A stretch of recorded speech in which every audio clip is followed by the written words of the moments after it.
My dear friends, எல்லாரும் எப்படி இருக்கீங்க? எல்லாரும் கிறிஸ்துவுக்குள்ள நல்லா இருப்பீங்கன்னு நான் விசுவாசிக்கிறேன். இன்றைக்கு கூட நம்முடைய சுயத்தை பத்தி நம்ம தியானிப்பதற்காக வந்திருக்கிறோம்.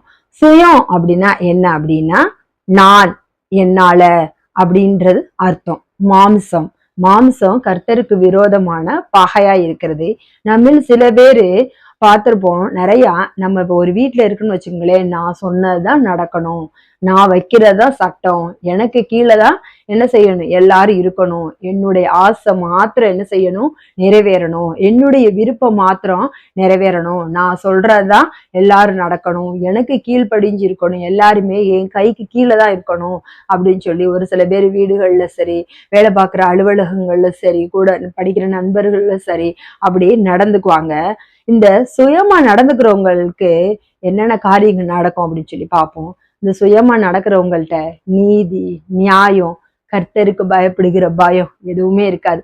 மத்தவங்கள பத்தி ஒரு துளி கூட, ஒரு துளி டிராப் கூட அவங்க என்ன செய்ய மாட்டாங்க, கவலைப்படவே மாட்டாங்க. யார் எப்பேடுபட்டு போனா என்ன, ஏன் காரியம், நான் விரும்புகிறதா நடக்கணும், ஏன் ஆசை நிறைவேறணும் அப்படின்னு சொல்லி மத்தவங்களை என்ன செய்ய மாட்டாங்க, ஒரு சல்லி சொல்லுவாங்கல்ல, ஒரு 5 பைசாக்கு கூட என்ன செய்ய மாட்டாங்க, அவங்கள மதிக்கவே மாட்டாங்க. உதாரணத்துக்கு நான் சொல்றேங்க, நம்ம ஒரு ஜாயிண்ட் ஃபேமிலியில ஒரு கூட்டு குடும்பத்துல இருக்கோம். அந்த கூட்டு குடும்பத்துல இருக்கும்போது எல்லாரையும் நம்ம என்ன செய்யணும், அனுசரிச்சுதான் வாழணும். இப்ப நம்ம கையிலே பாத்துக்கங்களேன், 5 விரல் இருக்கு, 5 விரல் ஒன்னாவா இருக்கு, ஒவ்வொரு விரலும் வேறுபட்ட வகையில இருக்குது. அதே போல நம்ம கூட்டு குடும்பத்துல வசிக்கும் பொழுது நம்ம மாமனாரு ஒரு குணமா இருப்பாங்க, நம்மளுடைய மாமியார் ஒரு குணமா இருப்பாங்க, நம்ம நாத்தனார் ஒரு குணமா இருப்பாங்க, நம்ம வீட்டுல உள்ள கொழுந்தன் கூட்டாளி உள்ள ஒருவேளை நம்ம அண்ணன் ஒய்ஃபு இப்படி நம்ம மூத்தவங்க இப்படி எல்லாரும் ஒவ்வொருத்தவங்களும் என்ன செய்வாங்க, ஒவ்வொரு வேறுபட்ட குணமா இருப்பாங்க. அப்ப நம்ம அவங்க எல்லாரையும் நம்ம என்ன செய்யணும், அட்ஜஸ்ட்மெண்ட் பண்ணிக்கிட்டு என்ன செய்யணும், வாழணும். அப்போ ஒரு குடும்பத்துல ஒரு முடிவு எடுக்கும் பொழுது மூத்தவங்க குடும்பத்துல என்ன சொல்றாங்களோ அதுக்கு நம்ம என்ன செய்யணும், ஒப்பு கொடுக்கணும், கீழ்ப்படியணும். கீழ்ப்படிஞ்சு நடக்கும் பொழுது அந்த குடும்பத்துல சமாதானமும் சந்தோஷமும் இருக்கும். ஆனா அப்படி யாருமே என்ன செய்ய மாட்டோம், இருக்கவே மாட்டோம். இப்போ உதாரணத்துக்கு உங்களுக்கு ஒரு திருமண நாளோ இல்ல ஒரு பிறந்த நாளோ வருது, உங்க கணவர் கடைக்கு கூட்டிட்டு போறாங்க, அவங்க கிட்ட ஒரு மிக சொற்பத்துல சொற்பம் ஒரு 1000 ரூபாய் 2000 ரூபாய் இருக்கலாம். சில பேர்லாம் கரெக்டா பட்ஜெட் போட்டுதான் நம்ம வாழ்வோம். அப்படி இருக்கும் பொழுது அவர், ஏமா இந்த வாட்டி ஒரு 1000 ரூபாய்க்கு சேலை எடுத்துக்கமா, இல்லாட்டி ஒரு 2000 ரூபாய்க்குள்ள எடுத்துக்கமா அப்படிங்கும்போது நம்ம அங்கே போய் என்ன செய்வோம், அதெல்லாம் கிடையாது, எனக்கு 5000 ரூபாய்க்கு தான் சேலை வேணும், 10,000 ரூபாய்க்கு தான் சேலை வேணும், அதுக்கு குறைஞ்சு நயா பைசாக்கு கூட நான் வாங்க மாட்டேன் அப்படின்னு சொல்லும் பொழுது அப்போ உங்க கணவர் என்ன செய்வாரு, போய் கடனை வாங்கி தெரிஞ்சவங்க அறிஞ்சவங்க நண்பர்கிட்ட ஒரு 1000 ரூபாய் 2000 ரூபாய் போட்டு விடுறான்னு சொல்லி, அப்ப கடன். அப்ப அவங்களுடைய மனசு அங்க என்ன செய்யுது, பாதிக்கப்படுது. ஆனா நம்ம சந்தோஷமா இருக்கோம். அந்த சந்தோஷம் இல்ல கர்த்தர் பிரியப்படுவாரா? அந்த நிம்மதி அது தேவையா? நம்மளுக்கு தேவையே இல்லை. ஒரு குடும்பத்துல இருந்தாலும் சரி, என் மாமனார் ஒரு கோபமான டைப்பா இருக்கலாம், பேசுனா பரவாயில்ல, பொறுமையா போங்க. ஏன் உங்க வீட்டுல உங்க அப்பா பேசுனா நீங்க ஏத்துக்க மாட்டீங்களா, அமைதியா இருக்க மாட்டீங்களா?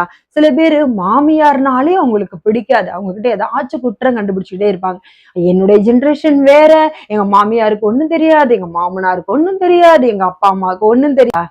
அப்படியே ஒண்ணுமே தெரியாட்டி ஏங்க நம்ம சுயத்தை சாம்பலாக்கி, நம்ம சுயத்தை கீழ்ப்படுத்தி அடக்கி ஒடுக்கி இருந்து அவங்களுக்கா விட்டு கொடுத்து போங்களே.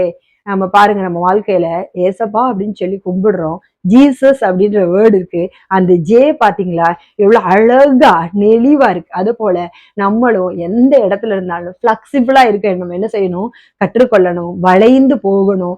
பரவாயில்ல.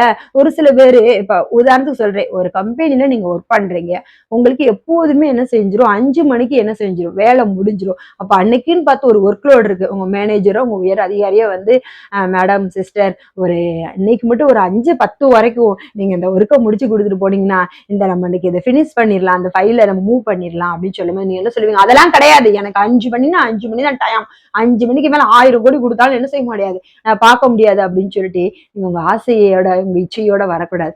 சரிங்க சார், பரவாயில்ல சார், நான் ஒரு 10 நிமிஷம் தானே நான் பார்த்து கொடுக்குறேன் சார் அப்படின்னு நீங்க அந்த பார்த்து கொடுக்கும் பொழுது அந்த முதலாளிக்கா இருக்கட்டும், அந்த மேனேஜருக்கா இருக்கட்டும், அந்த உயர் அதிகாரிகளுக்கா இருக்கட்டும், உங்க மேல ஒரு தனிப்பட்ட மரியாதை வரும். அதே மாதிரி நம்ம சொந்த குடும்பத்துல நம்ம ஒரு மாமனா இருக்கோம், மாமியா இருக்கோம், கீழ்ப்படிஞ்சு அவங்க சொல்லும் பொழுது, சரிங்கம்மா நான் மாத்திக்கிறேன், அத்தை இனிமேல் நான் மாத்திக்கிறத, மாமா இனிமேல் நான் மாத்திக்கிறேன், நம்ம வீட்டுல இருந்தபடி நான் எங்க வீட்டுல யாருக்கு பயப்படாம இருப்பேன், அதே மாதிரிதான் இங்க இருப்பேன் அப்படின்னு நம்ம சொல்லவே கூடாது. படிக்கிற இடத்துலயும் சரி, ஒவ்வொருத்தவங்க ஒவ்வொரு மாதிரி இருப்பாங்க. வேலை பார்க்குற இடத்துலயும் சரி, ஒவ்வொருத்தவங்களும் என்ன செய்வாங்க, வேற வேற கேரக்டர்ல இருப்பாங்க.